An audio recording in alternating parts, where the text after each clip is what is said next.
$2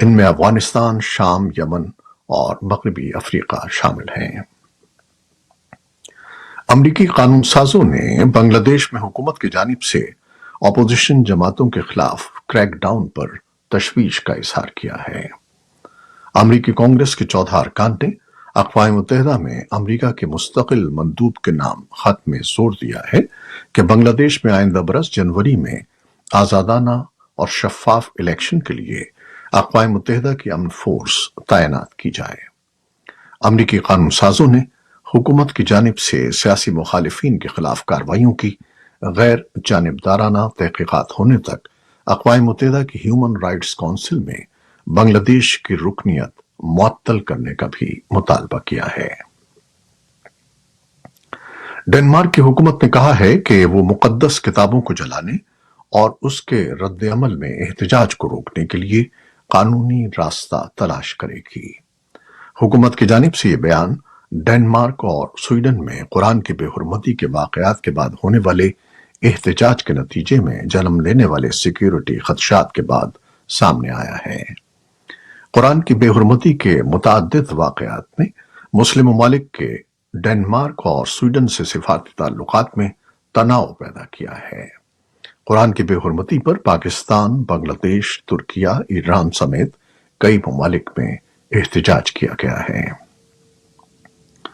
یوکرینی حکام نے پیر کو بتایا کہ 2 روسی میزائل جنوبی یوکرین کے کریوی ریہ شہر پر گرے، جس سے کم از کم 2 افراد ہلاک اور دیگر ملبے تلے دب گئے۔ وزیر داخلہ ایہور کلیمنکو نے کہا کہ میزائل سے ایک رہائشی عمارت اور یونیورسٹی کی عمارت کو نقصان پہنچا۔ کریوی ریہ یوکرین کے صدر ولادیمیر زیلنسکی کا آبائی شہر ہے اور انہوں نے تباہ شدہ عمارتوں اور بچاؤ کی کوششوں کی ویڈیو سوشل میڈیا پر شیئر کی ہے۔ زیلنسکی نے کہا کہ یوکرین کے علاقوں پر قابضین کی طرف سے گولہ باری کی جا رہی ہے جو پرامن شہروں اور لوگوں کو دہشت زدہ کر رہے ہیں۔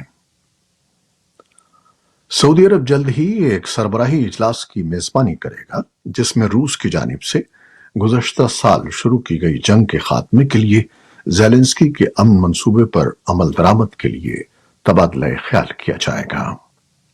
زیلنسکی کے صدارتی دفتر کے سربراہ آندری یرماک نے کہا کہ سربراہی اجلاس جون میں کوپن ہیگن میں ہونے والے ابتدائی دور کے بعد ہوگا۔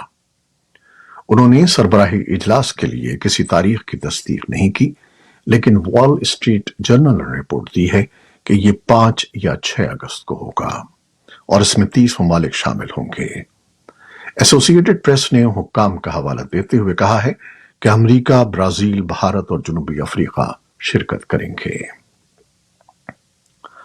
افریقی رہنماؤں کی روس کے صدر ولادیمیر پوٹن کے ساتھ 2 روزہ ملاقاتیں ختم ہو گئی ہیں، جس میں ان درخواستوں پر بہت کم پیش رفت ہوئی کہ اس معاہدے کو بحال کیا جائے جس سے یوکرین سے اناج کی فراہمی جاری رہے اور وہاں جنگ کو ختم کرنے کا راستہ تلاش کیا جا سکے۔ امریکی حکام آسٹریلیا میں ایک ہفتے قیام کے بعد واپس آ رہے ہیں۔ اس دورے میں پاپوا نیو گنی کا دورہ بھی شامل تھا۔ وزیر دفاع لائیڈ آسٹن کے انڈو پیسیفک کے نویں دورے کا مقصد حکومت کی دفاعی صلاحیتوں کو مضبوط بنا کر پاپوا نیو گنی کے ساتھ مضبوط تعلقات کو بہتر بنانا اور آسٹریلیا کے ساتھ دفاعی تعاون کے مزید منصوبوں کو آگے بڑھانا شامل تھا۔ سعودی عرب اور ایران کے درمیان گیس فیلڈ پر تنازع میں اضافہ ہو گیا ہے۔ سعودی عرب اور پڑوسی ملک کویت مشترکہ طور پر آف شور الدرا گیس فیلڈ پر دعویٰ کرتے ہیں۔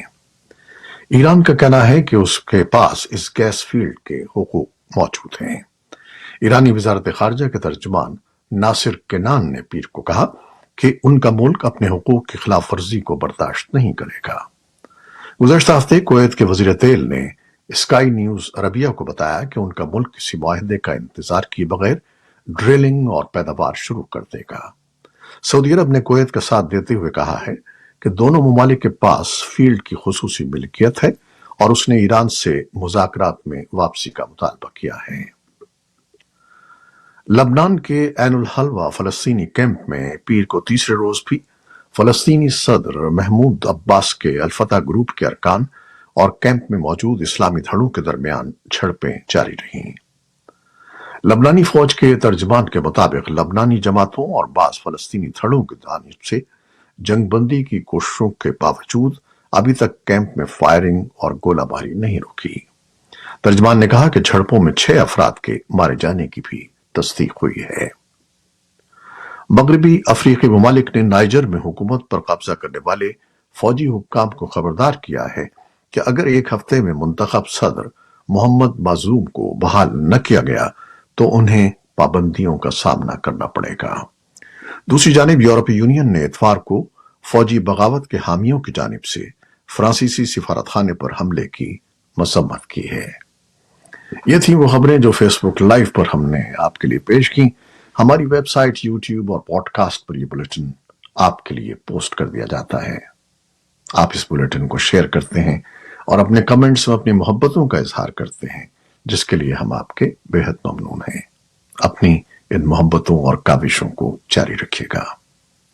نیوز پروڈیوسر عائزہ عرفان اور نیوز ایڈیٹر بہجت جیلانی کے ساتھ خالد حمید کو اجازت دیجیے گا۔